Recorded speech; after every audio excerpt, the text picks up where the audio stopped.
오늘 말씀은 느헤미야 2장 1절부터 20절까지의 말씀입니다. 함께 한 목소리로 읽겠습니다.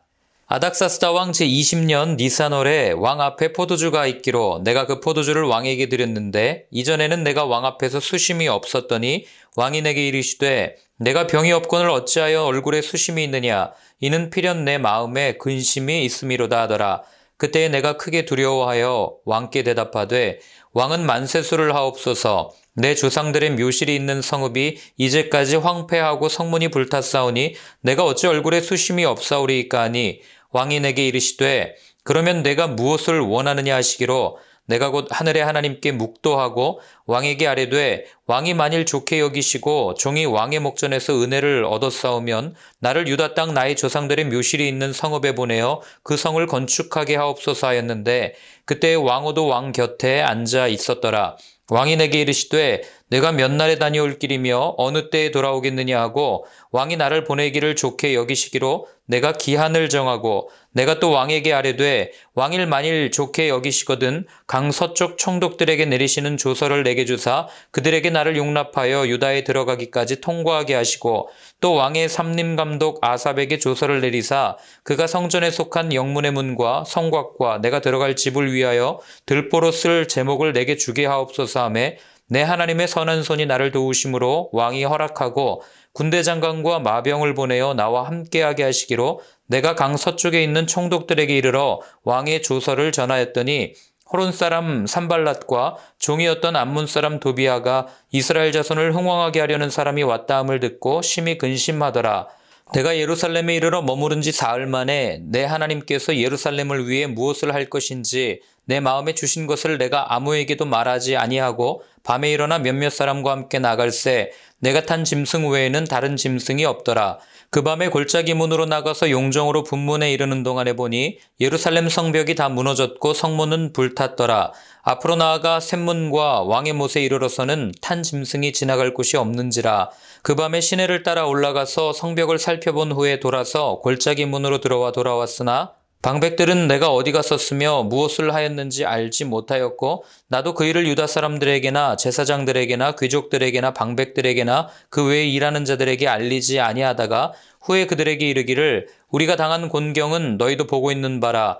예루살렘이 황폐하고 성문이 불탔으니 자 예루살렘 성을 건축하여 다시 수치를 당하지 말자 하고 또 그들에게 하나님의 선한 손이 나를 도우신 일과 왕이 내게 이른 말씀을 전하였더니 그들의 말이 일어나 건축하자 하고 모두 힘을 내어 이 선한 일을 하려 하매 호론 사람 산발랏과 종이었던 암몬 사람 도비아와 아라비아 사람 게셈이 이 말을 듣고 우리를 업신여기고 우리를 비웃어 이르되 너희가 하는 일이 무엇이냐 너희가 왕을 배반하고자 하느냐 하기로 내가 그들에게 대답하여 이르되 하늘의 하나님이 우리를 형통하게 하시리니 그의 종들인 우리가 일어나 건축하려니와 오직 너희에게는 예루살렘에서 아무 기업도 없고 권리도 없고 기억되는 바도 없다 하였느니라. 아멘. 어디에서부터 손을 대야 될지 무엇부터 해야 될지 막막하게만 느껴질 때가 있습니다. 어떤 일을 해야 하나 또 어떻게 일을 진행해야 되나 정말 아무것도 모르고 첩첩산중과 같은 그런 문제 앞에 서 있을 때 우리는 낙심하고 주저앉게 됩니다. 아마도 예루살렘 성벽을 보았던 또 예루살렘 성에 도착한 느헤미야의 심정이 바로 이와 같았을 것입니다. 불에 타 있는 성벽들, 주저앉아 울고 있는 그 땅의 백성들.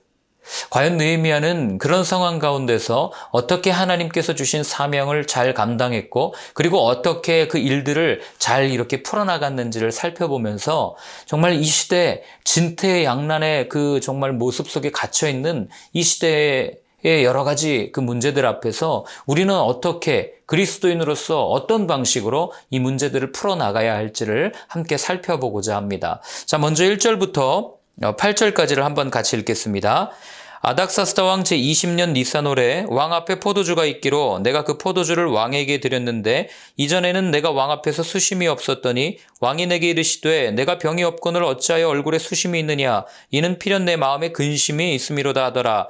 그때 내가 크게 두려워하여 왕께 대답하되 왕은 만세수를 하옵소서. 내 조상들의 묘실이 있는 성읍이 이제까지 황폐하고 성문이 불탔사오니 내가 어찌 얼굴에 수심이 없사오리이까 하니 왕이 내게 이르시되 그러면 내가 무엇을 원하느냐 하시기로 내가 곧 하늘의 하나님께 묵도하고 왕에게 아뢰되 왕이 만일 좋게 여기시고 종이 왕의 목전에서 은혜를 얻었사오면 나를 유다 땅 나의 조상들의 묘실이 있는 성읍에 보내어 그 성을 건축하게 하옵소서 하였는데 그때 왕후도 왕 곁에 앉아 있었더라. 왕이 내게 이르시되 내가 몇 날에 다녀올 길이며 어느 때에 돌아오겠느냐 하고 왕이 나를 보내기를 좋게 여기시기로 내가 기한을 정하고 내가 또 왕에게 아뢰되 왕일 만일 좋게 여기시거든 강서쪽 총독들에게 내리시는 조서를 내게 주사 그들이 나를 용납하여 유다에 들어가기까지 통과하게 하시고 또 왕의 삼림감독 아삽에게 조서를 내리사 그가 성전에 속한 영문의 문과 성곽과 내가 들어갈 집을 위하여 들보로 쓸 제목을 내게 주게 하옵소서 하매.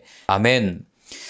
자, 예루살렘의 형편을 물은 지 느헤미야가 처음에 묻지 않습니까? 물은 지 한 약 4개월 정도 시간이 지났을 겁니다. 당시 이제 느헤미야는 왕의 술 맡은 관원으로 이렇게 근무를 하는 모습을 우리에게 들려줍니다. 그런 이 모습을 보면서 우리는 두 가지 질문을 하게 되죠. 첫 번째는 4개월 동안 그 술 맡은 관원장으로서 도대체 무엇을 하다가 이제서야 왕에게 이런 이야기를 하는가? 그리고 두 번째 질문은 어떤 질문을 할 수 있습니까? 아니 그 왕 앞에서 근심하는 거는 그건 하수나 하는 일이지 이게 참 인격적으로나 어떤 감정이 이렇게 조절되지 않는 그런 모습을 보이는 것은 아닌가 이렇게 질문할 수 있습니다. 그러나 첫 번째로 4개월 만에 어떻게 이렇게 왕 앞에 이야기할 수 있는가? 이거에 대해서는 여러 가지 학설이 있지만 그중에 가장 신뢰할 만한 학설은 무엇이냐면 여러분 이 바벨론이라든지 페르시아라고 하는 나라의 왕들은요 한 곳에서 1년 내내 이렇게 다스리거나 통치하지 않았다는 거죠.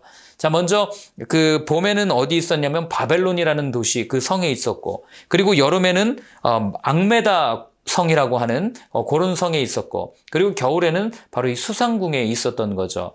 그러니까 자기가 관리하는 수상궁, 자기가 왕을 섬기는 장소인 수상궁에 왕이 올 때까지 기다렸다가 그리고 그 왕이 와서 만찬을 즐기고 음식을 먹고 또 이런 일들을 할 때에 이제 말할 기회가 되어서 이야기한 것이다 라고 보는 것이 가장 정확한 해석일 겁니다. 자, 그래서 4개월 동안 느헤미야가 하나님 앞에 자신의 그 기도 제목을 가지고 하나님께 기도하며 간구하면서 어떻게 준비했는지를 우리는 볼 수가 있는 거죠. 그럼 아까 했던 두 번째 질문은 뭡니까? 아니 어떻게 그 하수들이나 하는 얼굴에 근심 있는 이 감정 조절이 안 되는 그런 모습을 보일 수가 있느냐 뭐 이렇게도 물으시는 분들이 있을 겁니다. 그러나 그거는 본문을 오해하는 거예요. 자, 오늘 본문에 보면은요 예전에 보면은 그 페르시아 이 문헌들을 보면 그런 이야기도 있어요. 왕 앞에서 근심한 그러니까 얼굴이 딱 표정이 굳어 있어 가지고 그런 얼굴로 왕 앞에 나아갔다가 사형을 당한 그런 일들도 기록되어 있는 걸 보게 됩니다. 그러니 느헤미야가 오늘 왕 앞에서 얼굴이 이렇게 근심이 있는 이걸로 이렇게 섰다. 그럼 충분히 사형도 당할 수 있는 그런 일이었어요. 그런데 왜 느헤미야는 그런 얼굴을 가지고 나아갔을까? 그가 뭐 인격적으로 뭐가 나서 그랬나? 아니면 뭐 감정이 조절이 안 돼서 그랬나? 예, 그것보다는 그 앞에 보면은 뭐라고 표현되어 있냐면 느헤미야가 여지껏 한 번도 그렇게 하지 않았다라는 것을 강조형으로 표현합니다. 그러니까 느헤미야는 늘 왕 앞에서 그동안은 자기의 감정을 잘 절제하고 다스리면서 그렇게 왕을 섬겼다는 것을 알게 됩니다. 그런데 오늘 본문에 뭐라고 얘기합니까? 얼굴에 수심이 가득하다, 근심이 가득하다. 이 얘기는 왕에게 나 지금 마음에 근심이 가득합니다 라고 하는 것을 어떤 티를 내기 위해서 말한 게 아니라 그가 늘 마음 가운데 그 예루살렘에서 일어난 일들 또 예루살렘에서 벌어지고 있는 그 일들을 마음에 두고 항상 염두에 두고 생각하고 있었다는 것을 우리에게 알려주는 거죠. 여러분 사람의 얼굴은요 그 마음에 어떤 것이 있는지 또 어떤 생각을 하는지가 그대로 드러나는 이 전광판과도 같은 거 아니겠습니까? 아무리 숨기려고 해도 늘 고민하고 생각하는 그런 것들이 얼굴에 드러나게 되어 있거든요. 그러니까 느헤미야가 지금 그렇게 한 겁니다. 그럼 우리는 여기서 한번 질문해 볼 수 있어요. 아니 한번 생각해 볼 수 있습니다. 그렇게 얼굴에 근심이 있으면 사형까지도 이렇게 시행할 수 있는 그런 왕이 왜 느헤미야의 말을 듣고 그리고 느헤미야가 결국 원하는 대로 그렇게 다 이루어졌을까? 여러분 혹시 한번 생각해 보신 적 있습니까? 그 답이 오늘 3절과 4절에 나와 있습니다. 자, 여러분 보통 왕이 물으면요. 어떤 근심이 있냐? 무슨 문제가 있냐? 이렇게 물으면 보통은 어떻게 대답합니까? 아닙니다. 괜찮습니다. 폐하. 아무 일 아닙니다. 이렇게 말하고 넘어가는 게 그냥 보통 사람들의 일이에요. 그런데 느헤미야는 그렇게 하지 않았습니다. 왕이 너 무슨 문제 있니? 라고 물을 때 느헤미야는 눈치 보지 않았어요. 느헤미야는 분명히 그 마음에 있는 것들을 정직하고 솔직하게 자신의 근심거리를 왕 앞에 이야기합니다. 더 나아가서 자기가 그 고향, 본향, 그 예루살렘에 가서 거기의 일들을 이렇게 처리하고 좀 돌아오면 안 되겠습니까? 라고 하는 자신의 속내를 솔직하게 이야기하는 거죠. 왜 이럴 수 있었겠어요? 평상시에 왕과 본인 사이에 있었던 어떤 그 진정성, 그 관계가 충분히 이런 말을 할 수 있는 관계가 되었다는 것을 우리는 알 수가 있는 겁니다. 여러분 평상시에요, 진정성 있고 진솔하고 정직하게 이야기하는 사람들의 말은요, 언제 이야기해도 우리가 관심을 가지고 듣게 되어 있습니다. 그 사람이 평상시에 그렇게 해왔고, 이 사람은 빈말을 할 사람이 아니야. 이 사람은 가볍게 이야기할 사람이 아니야. 이 사람이 하는 말은 무언가 생각할, 그리고 충분히 고민하고 하는 이야기야라는 것이 우리에게 인지되면 여러분 그 사람이 하는 말, 그리고 그 사람을 대할 때 우리는 가볍게 대하지 않는다는 것을 알지 않습니까? 그래서 옛말에 어른들이요 그런 말 하잖아요. 농담 함부로 하지 말라고, 말 가볍게 하지 말라고 하시는 이유가 거기에 있는 거죠. 그러나 여러분 오늘날 시대는 어떻습니까? 개그를 봐도 그렇고 TV를 봐도 그렇고 다 말장난하는 시대 아닙니까? 가볍게 던지고 또 조크를, 상대방을 비난하는 말을 가지고 개그를 하고 이런 일들이 오늘날 너무나도 많이 일어나지 않아요? 그러니까 어떻게 보면 굉장히 서로를 신뢰할 수 없는 굉장히 위험한 시대에 우리가 살고 있다는 것을 알게 되는 거죠. 영국의 문학가였던 한 분의 말을 그대로 빌리자면 여러분 이 말이 칼보다 강한 거 아닙니까? 그러니 말의 영향력이 어마어마한 거거든요. 그렇기 때문에 오늘날 이 시대가 말을 함부로 하고 서로를 비난하고 또 힐책하고 깎아내리고 이런 걸 가지고 즐기고 하는 이런 문화, 이런 삶의 모습이 참 염려하지 않을 수 없는 그런 모습이라는 것을 알게 되는 거죠. 그렇기 때문에 여러분 그리스도인이라면 말을 조금 아끼셔야 돼요. 그래서 잠언은 이렇게 얘기합니다. 경우에 합당한 말은 아로새긴 은쟁반의 금사가니라 이렇게 얘기하죠. 아로새긴 은쟁반의 금사가다. 정말 꿀과 같은 너무 귀한 거다 이렇게 이야기하는 거죠. 그리고 이어서 이 본문을 쭉 읽다 보면 느헤미야의 지혜가 6절에서 드러나는 것을 보게 됩니다. 자, 무슨 얘기입니까? 느헤미야가 왕에게 자신의 근심과 또 자신의 소원을 이야기할 때 거기에 누가 있습니까? 왕후가 거기 있어요. 그러니까 느헤미야는 왕 앞에서 단독으로 이야기할 수도 있었음에도 불구하고 왕후가 있는 그 자리에서 그냥 솔직하게 이야기하는 것들을 보게 됩니다. 여러분 보통 남자들은요, 자기가 사랑하는 여자 앞에서는 굉장히 관대해지거든요. 그리고 자기가 사랑하는 사람 앞에서는 굉장히 강해지고 싶어하는 게 남성의 본능입니다. 어떻게 보면 느헤미야가 지금 그걸 이용한 거죠. 왕후 앞에서 이야기하면 거절당할 확률이 줄어들 거야 라고 하는, 물론 성경에는 나오지 않았지만 우린 그렇게 한번 생각해 볼 수도 있는 거죠. 물론 우리가 그 앞에 4절에서 보면은 왕이 이미 느헤미야에게 물어요. 내가 너한테 뭘 해주기를 바라니? 이렇게 묻는 그 모습을 볼 때 이미 느헤미야가 일정에서 드렸던 그 기도가 응답되었다는 것을 우리는 눈치챌 수 있는 거죠. 그러니까 하나님께서 이미 느헤미야의 기도에 응답하신 거예요. 그러나 여러분 느헤미야도 자기에게 주어진 사명을 위해서 정말 최선을 다하는 그런 모습이 바로 이런 본문 속에 이렇게 녹아져 있다는 것을 우리가 놓치면 안 되는 거죠.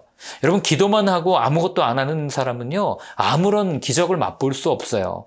하나님도 분명히 우리에게 주어진 삶의 시간들을 통해서 무언가를 최선을 다해서 열정을 다해서 하기를 바라시지 그냥 하나님 이거 해주세요 라고 하고 자기는 아무것도 안 하고 방에 앉아서 뒹굴뒹굴 놀고 있다면 하나님께서 무슨 기적을 일으키시고 어떤 사람을 통해서 역사를 일으키시겠냐고요. 그리고 또한 여러분 어제도 살펴봤지만 우리가 문제가 생기면 어떻게 합니까? 우리가 가지고 있는 노하우나 기준을 가지고 일을 해결해 나가려고 하는데 느헤미야는 먼저 기도했잖아요. 오늘도 보면은 왕이 내가 너한테 뭘 해주길 바라니? 라고 물었을 때 바로 마음에 있는 것을 딱 이야기한 것이 아니라 먼저는 하나님께 묵도하고 하나님께 기도하고 하나님의 뜻을 묻고 그리고 왕에게 이야기했다는 것을 우리는 알게 되는 거죠. 여러분, 하나님의 사람은 기도하는 사람이잖아요. 그런데 기도하는 사람은요, 어떤 상황이 와도 흔들림이 없습니다. 왜냐하면 어떤 상황에서도 그 가운데 있는 그 답을 분명하게 알고 있기 때문이에요. 하나님의 마음을 알고 있으니까. 하나님이 이때에 어떻게 행동하시고 또 어떻게 말하기를 원하는지를 늘 기도하는 사람은 알고 있기 때문에 그래서 절대로 실망하지 않는다는 거죠. 그리고 기도하는 사람은 쉽게 자만하지 않아요. 늘 하나님과 함께 일을 합니다. 그 모습이 8절 하반절부터 나옵니다. 우리 같이 한번 읽어볼게요. 8절부터 10절까지요. 내 하나님의 선한 손이 나를 도우심으로 왕이 허락하고 군대 장관과 마병을 보내어 나와 함께하게 하시기로 내가 강서쪽에 있는 총독들에게 이르러 왕의 조서를 전하였더니 호론 사람 산발랏과 종이었던 암몬 사람 도비아가 이스라엘 자손을 흥왕하게 하려는 사람이 왔다 함을 듣고 심히 근심하더라. 19절도 같이 읽겠습니다. 호론 사람 산발랏과 종이었던 암몬 사람 도비아와 아라비아 사람 게셈이 이 말을 듣고 우리를 업신여기고 우리를 비웃어 이르되 너희가 하는 일이 무엇이냐? 너희가 왕을 배반하고자 하느냐 하기로. 아멘. 자, 오늘 본문에 보면은요. 제일 먼저 8절 하반절에 뭐라고 고백합니까? 느헤미야도 최선을 다해서 열심히 했어요. 그러나 그가 했던 고백은 뭐라고 얘기합니까? 하나님의 선한 손이 나를 도우셨습니다. 이런 고백을 하는 거죠. 여러분, 이 고백이야말로 그리스도인들이 일평생 우리의 입술로 드릴 수 있는, 사람들 앞에서 간증할 수 있는 그런 삶의 고백 아니겠습니까? 다 내가 하는 것 같지만 가만히 보면 내가 하는 게 하나도 없고요. 사실은 하나님께서 나를 도와주셔서 하나님의 선한 손이 내 인생을 붙들고 있고 하나님의 선한 손이 내 인생을 끌고 가는 것을 경험하는, 그게 하나님의 말씀에 사로잡힌 사람의 모습 아니겠냐고요. 나를 통해 역사하시는 그 하나님. 이 고백이 있어야 우리는 교만하지 않을 수 있는 겁니다. 사람이 언제 넘어지는지 아십니까? 내가 했다고 생각할 때, 내가 무언가 이루었다고 생각할 때, 내가 열심히 해가지고 내가 내 영광의 면류관을 썼다고 생각할 그때가 바로 우리가 넘어지기 제일 쉬운 때라는 거죠. 그렇기 때문에 정말 하나님의 사람들, 그리스도인들은요, 쉽게 넘어지지 않는 이유는 내가 한 것이 아니라는 것을 누구보다 잘 알고 있기 때문에 그런 것 아니겠습니까? 그러나 여러분, 본문의 이야기를 한번 가만히 생각해 보면 사실 느헤미야가 한 일은요, 엄청 대단한 일 아니에요? 엄청 칭찬받을 일 아닙니까? 누구에게나 다 인정받고 싶어하는, 아니 인정받을 수 있는 그런 업적 아니겠어요? 누가 이런 일을 하겠어요, 당시에? 그런데 느헤미야는 이런 일을 하잖아요. 그러니 충분히 자기 자신을 드러내고 내가 이런 일을 했다, 자랑할 수도 있는 그런 느헤미야의 모습이지만, 그러나 느헤미야는 자기 자랑을 하지 않고 하나님의 선한 손이 나를 도우셨기 때문에 내가 할 수 있었습니다 라고 분명하게 고백을 합니다. 이게 바로 우리가 느헤미야에게 배워야 할 점 아니겠어요? 하나님은요, 느헤미야를 선한 손으로 도우시듯이 오늘날 우리도 돕고 계십니다. 아니, 내 눈에 하나님의 손이 보이지 않는데요? 아니, 나를 돕고 계신 하나님의 손길을 내가 어떻게 느낄 수 있습니까? 우리는 그렇게 질문할 수 있어요. 그래서 예수님께서는 이렇게 말씀하십니다. 우리 요한복음 14장 16절부터 17절까지를 같이 한번 읽겠습니다. 내가 아버지께 구하겠으니 그가 또 다른 보혜사를 너희에게 주사 영원토록 너희와 함께 있게 하리니 그는 진리의 영이라. 세상은 능히 그를 받지 못하나니 이는 그를 보지도 못하고 알지도 못함이라. 그러나 너희는 그를 아나니 그는 너희와 함께 거하시며 또 너희 속에 계시겠음이라. 아멘. 자, 예수님께서 무엇을 약속하셨어요? 본인이 떠나고 나서 당신을 따르는 자들을 보호하고 지켜줄 수 있는 그분을 보내주실 건데 그게 누굽니까? 바로 보혜사 성령 하나님을 말씀하신 거예요. 여러분, 성령, 이게 헬라어로 얘기하면 파라클레토스거든요. 이 이름의 뜻이 무엇입니까? 돕는 자, 후원자, 대언자, 변호사, 뭐 이런 뜻 아니겠어요? 그러니까 성령 하나님께서 우리를 친히 우리의 삶을 인도해 주시고 우리를 도와주시고 그리고 또 뭐예요? 우리를 친히 보호해 주신다. 그게 바로 성령 하나님이 가지고 있는 이름이라는 거예요. 그렇기 때문에 여러분 제가 이건 수도 없이 말씀드렸지만 그리스도인이 날마다 구해야 될 첫 번째 기도 제목은 무엇입니까? 하나님, 내가 성령 충만하게 해주십시오. 성령님이 내 삶을 이끌어가고 있는 것을, 하나님께서 내 마음 가운데 충만히 임하여 있는 것을 내가 날마다 느낄 수 있도록 하나님 나와 함께하여 주옵소서라는 고백이, 그런 기도가 우리에게 필요하다는 거죠. 그런데 여러분 본문을 잘 보세요. 하나님께서 선한 손으로 느헤미야를 돕습니다. 그러면 모든 일이 만사형통 잘 풀려야 되는데, 그런데 꼭 그렇지 않다는 거예요. 여러분, 하나님의 역사, 성령의 역사가 있는 곳에는요, 반드시 사단의 역사가 있습니다. 하나님의 열매가 있는 곳에는요, 반드시 사단의 열매가 있어요. 하나님께서 추수하기를 원해서 이렇게 자라게 한 곡식 옆에는요, 반드시 악한 자가 뿌려놓은 가라지들이 그 가운데 있다고 하는 거죠. 그렇기 때문에 그리스도인은 언제나 사단의 공격 대상이에요. 그렇기 때문에 내가 사단에게 공격을 받고 있다, 악한 영에게 공격을 받고 있다, 그럼 기뻐하는 거예요. 당연한 거죠. 그게 맞게 걸어가고 있다는 증거예요. 그러나 내 삶에 사단의 공격이 없다, 내 삶에 어떤 그 그리스도 이 복음으로 인한 어려움이 없다, 여러분, 그러면 우리는 그 걸음을 멈추어 서서 내가 맞게 걷고 있는지를 다시 한번 살펴보고 생각해 볼 필요가 있다고 하는 겁니다. 느헤미야가 오늘 본문에 보세요. 하나님께 향하여 딱 뜻을 정하자마자 어떤 일이 일어납니까? 그 지역에서 위임받아 살던 이들이 근심하기 시작해요. 뭐 산발랏이라든지 도비야라든지 자기가 그동안 쌓아온 어떤 정치 기반 이런 것들을 잃어버릴까 봐 근심하고 두려워했다라고 본문은 표현을 하는 거죠. 여러분, 사단은요 이래요. 우리 주변에 일어나는 여러 가지 일들, 여러 가지 또 사람들을 통해서 역사하고 있다는 거죠. 그럼 우리가 이 본문을 읽으면서 그렇게 또 너무 이렇게 해석할 때가 있어요. 산발랏과 도비야, 이렇게 느헤미야를 방해했던 사람들은 사단이다, 뭐 이렇게 표현할 수 있는데, 그런데 여러분 그렇게 말하면 안 돼요. 그렇게 말하면 오늘날 세상 가운데 그리스도인만 하나님의 사람이고 비그리스도인은 사단이다, 이렇게 표현하는 거랑 똑같기 때문에 그렇습니다. 여러분, 여러분이 산발랏이 되고 여러분이 도비야가 돼서 한번 생각해 보세요. 여러분들이 그동안 쭉 쌓아왔던 것들을 갑자기 어느 날 누군가 와가지고 이걸 빼앗기 위해서 온다. 그럼 여러분들 이렇게 방해 안 하겠습니까? 똑같이 방해할 수 있는 거예요. 그렇기 때문에 산발랏과 도비야가 사단이다, 이렇게 표현하는 것보다는 그럼 어떻게 해석해야 되는가? 이들이 했던 행동을 가만히 보세요. 뭡니까? 하나님의 뜻보다 나의 욕심이 더 우선시 될 때, 하나님께서 생각하시는 것보다 내가 하고 싶어하는 것이 더 많아질 때, 바로 그것이 사단의 일이라고 하는 거예요. 그렇기 때문에 여러분, 우리 늘 고민하고 늘 생각해야 될 게 뭐냐면, 내 욕심이 하나님의 뜻보다 앞선다면, 내 생각이 하나님의 일보다 먼저 앞선다면, 여러분, 누가 사단입니까? 내가 사단이 될 수 있는 거예요. 사단은 멀리 있지 않습니다. 우리 마음 가운데서 아주 교묘하게, 아주 슬쩍, 아주 살짝만 바꿔놓고 그게 사단의 일인지도 못 알아보게 만드는 게 사단의 모습이기 때문에 그래요. 그렇기 때문에 여러분, 우리가 늘 기도해야 되는 거는, 하나님, 이 시대를 향한 내가 처해 있는 상황 가운데서 원하시는 하나님의 뜻은 무엇입니까? 늘 하나님의 것을 묻고 하나님의 뜻이 무엇인지를 우리가 알고 묻고 깨닫고 그대로 살아야지, 하나님의 뜻은 여기 있는데 나는 이걸 하고 싶어요, 이게 더 하고 싶어요, 이게 더 먼저입니다 라고 말하고 생각하는 순간 우리가 사단이 될 수 있다는 겁니다. 이어서 11절부터 18절까지를 한번 같이 읽겠습니다. 내가 예루살렘에 이르러 머무른 지 사흘 만에 내 하나님께서 예루살렘을 위해 무엇을 할 것인지 내 마음에 주신 것을 내가 아무에게도 말하지 아니하고 밤에 일어나 몇몇 사람과 함께 나갈새 내가 탄 짐승 외에는 다른 짐승이 없더라.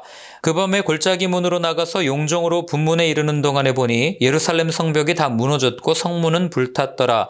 앞으로 나아가 샘문과 왕의 못에 이르러서는 탄 짐승이 지나갈 곳이 없는지라. 그 밤에 시내를 따라 올라가서 성벽을 살펴본 후에 돌아서 골짜기 문으로 돌아왔으나 방백들은 내가 어디 갔었으며 무엇을 하였는지 알지 못하였고 나도 그 일을 유다 사람들에게나 제사장들에게나 귀족들에게나 방백들에게나 그 외에 일하는 자들에게 알리지 아니하다가 후에 그들에게 이르기를 우리가 당한 곤경은 너희도 보고 있는 바라. 예루살렘이 황폐하고 성문이 불탔으니 자 예루살렘 성을 건축하여 다시 수치를 당하지 말자 하고 또 그들에게 하나님의 선한 손이 나를 도우신 일과 왕이 내게 이른 말씀을 전하였더니 그들의 말이 일어나 건축하자 하고 모두 힘을 내어 이 선한 일을 하려 하매. 아멘. 자, 이제 예루살렘에 도착한 느헤미야의 이야기를 우리에게 들려줍니다. 자, 2달 정도 되는 긴 여정을 가지고 왔어요. 정말 피곤할 법도 합니다. 그래서 그냥 좀 쉬고 싶을 거예요. 그러나 느헤미야는 사흘 만에 본인이 생각하고 또 마음에 두었던 일들을 하기 시작합니다. 가만히 보면 느헤미야도 굉장히 열정적이고 성격도 꽤 급한 것 같아요. 보통 보면은 열정적인 사람들이 성격이 급하거든요. 이게 단점이 아니에요. 근데 오늘 본문에서 보면 급하고 안 급하고를 떠나서 우리가 느헤미야를 통해서 알 수 있는 건 딱 2가지입니다. 첫 번째는 그가 예루살렘에 관해서 도착하자마자 그곳에 관심을 가졌다는 거예요. 여러분, 하나님의 사람, 하나님의 일을 하는 첫 번째가 무엇이냐면 관심이에요. 여기서 어떤 일이 일어나는가? 왜냐하면 사랑하면 관심을 갖기 때문에 그렇거든요. 하나님은 사랑이시잖아요. 그렇기 때문에 하나님의 일의 속성의 첫 번째는 관심이라는 거죠. 여러분, 관심을 가지고 있으면요, 아무리 척박한 땅에 놓여 있다 할지라도, 아무리 광야 한가운데 있다 할지라도요, 바위 틈에 핀 꽃을 보게 돼 있는 거예요. 그게 관심이거든요. 예루살렘을 향한 작은 관심이 결국 나중에 성벽 재건이라고 하는 아주 놀라운 기적을 보게 한단 말이죠. 자, 그리고 2번째로 느헤미야를 통해서 알 수 있는 건 뭐냐면 관심을 가졌고 그 다음에 뭐 했어요? 행했어요. 사람들의 눈치를 보거나 포기하지 않고 낙심하지 않고 현실을 바라보면서 좌절하지 않고 어떻게 합니까? 자기가 알고 있던 대로 원칙대로 하나님께서 주신 마음대로 밀고 나간 거예요. 여러분, 야고보 사도는 뭐라고 얘기합니까? 행함이 없는 믿음은 죽은 것이라고 이야기해요. 맞아요. 행함이 없는 믿음은 죽은 것과 마찬가지입니다. 그런데 우리는 이 말씀을 읽으면서 오해해요. 아니, 행함이 중요합니까? 믿음이 중요합니까? 이렇게 질문하죠. 여러분, 그건 아주 유치한 질문이에요. 왠지 아십니까? 물론 우리가 구원을 받는 데 있어서는요, 행함 별로 중요하지 않아요. 구원에 있어서는 오직 예수 그리스도의 십자가의 보혈을 믿고 의지하여 하나님의 방법으로, 즉 예수 그리스도를 통하여서만, 그분을 믿는 믿음으로만 구원을 얻는 게 맞습니다. 그러나 구원받은 사람은 행동이 다르게 되어 있어요. 그렇기 때문에 믿음과 행동은 뗄래야 뗄 수 없는 불가분의 것이고 어느 것이 더 중요하다라고 이야기할 수가 없는 이유가 여기에 있는 겁니다. 오늘도 한번 보세요. 느헤미야가 일하잖아요. 일어나 건축하자. 수치를 당하지 말자. 어디에서 나오는 자신감입니까? 18절에 보면 하나님의 선한 손이, 하나님을 믿는 믿음 때문에 그가 그렇게 행동할 수 있었다는 것을 오늘 본문이 우리한테 들려주는 거예요. 이걸 그대로 이야기하는 게 20절입니다. 우리 같이 한번 읽어볼게요. 내가 그들에게 대답하여 이르되 하늘의 하나님이 우리를 형통하게 하시리니 그의 종들인 우리가 일어나 건축하려니와 오직 너희에게는 예루살렘에서 아무 기업도 없고 권리도 없고 기억되는 바도 없다 하였느니라. 아멘. 하나님의 말씀에 근거해서 하나님이 하시면 됩니다. 이런 확신을 가지고 밀고 나간 거예요. 여러분, 이게 진짜 믿음이에요. 여러분, 믿음으로 한 사람이 변하면은요, 그 한 사람을 통해서 세상은 바뀌게 되고요. 그리고 말씀 앞에 선 한 사람을 통해서 하나님의 나라가 이 땅 가운데 임하여진다는 것을 여러분 잊으시면 안 되는 거예요. 하나님의 나라, 하나님의 역사는 그렇게 확정되어졌고 그렇게 이루어져 왔다는 거죠. 그렇기 때문에 여러분이 느헤미야와 같이 무너진 성벽을 재건하고 하나님의 일을 하고 싶으시다면 여러분, 먼저는 우리 주위를 둘러보십시오. 우리 주위의 무너진 삶의 자리를 한번 살펴보십시오. 그것을 유심히 살펴보세요. 관심을 가지고 보세요. 그리고 말씀에 근거해서 하나님께서 이 무너진 것을 다시 한번 세우실 수 있다는 확신을 가지십시오. 그렇게 확신을 가지시는 것이 회복으로 가는 첫 번째 지름길이라는 겁니다. 오늘 제가 3가지를 말씀드렸어요. 첫 번째는 뭡니까? 느헤미야는 진실하고 정직하고 진정성 있게 말을 했다. 사람을 대했다. 그리고 2번째는 하나님의 도움의 손길을 늘 인식했고 하나님께서 도우시는 대로 그는 살아갔다. 즉 우리 용어로 얘기하면 성령 하나님의 도우심을 간구했던 사람이 느헤미야였다. 그리고 세 번째는 뭡니까? 자기 주변에 일어나는 모든 일들 가운데 관심을 가지고 믿음을 가지고 행동했다라는 것을 오늘 말씀드렸어요. 여러분, 우리가 사는 세상이 힘들다고 이야기합니다. 코로나 때문에 어디를 봐야 될지도 모르고 어떤 것을 디디고 서야 될지도 모르고 교회는 또 앞으로 어떻게 됩니까? 여러 가지 질문들이 우리의 삶에 있을 수 있어요. 그러나 오늘 느헤미야는 분명하게 우리한테 이야기해 줍니다. 우리의 삶이 아무리 무너졌다 할지라도, 우리의 삶의 모든 기준들이 다 불에 타 없어졌다 할지라도 오늘 이 세 가지, 진실하고 정직하고 진정성 있게, 그리고 하나님의 도우심의 손길을 구하며 말씀이 이루어진다는 이 확신을 가지고 한 걸음 한 걸음 한 걸음 걸어간다면 그 작은 발걸음을 내딛는 바로 저와 여러분들을 통해서 이 땅에 하나님의 나라, 하나님의 성벽이 다시 세워질 것이라는 것을 분명하게 우리한테 말해주는 거죠. 우리 오늘 한번 같이 기도할 때는요, 이 마음을 가지고 기도했으면 좋겠습니다. 하나님, 정말 느헤미야가 했던 것처럼 우리의 삶을 정말 진지하게, 진솔하게, 정직하게 그런 관계를 맺으며 늘 하나님께서 우리를 붙들고 계시든다는 그 하나님의 손길을 바라보며 말씀의 근거에서 하나님께서 이루시면 됩니다 라는 그 믿음을 가지고 살아가는 저희의 삶이 되게 하여 주옵소서. 이 민족 교회가 되게 하여 주옵소서. 우리 한번 같이 기도하겠습니다.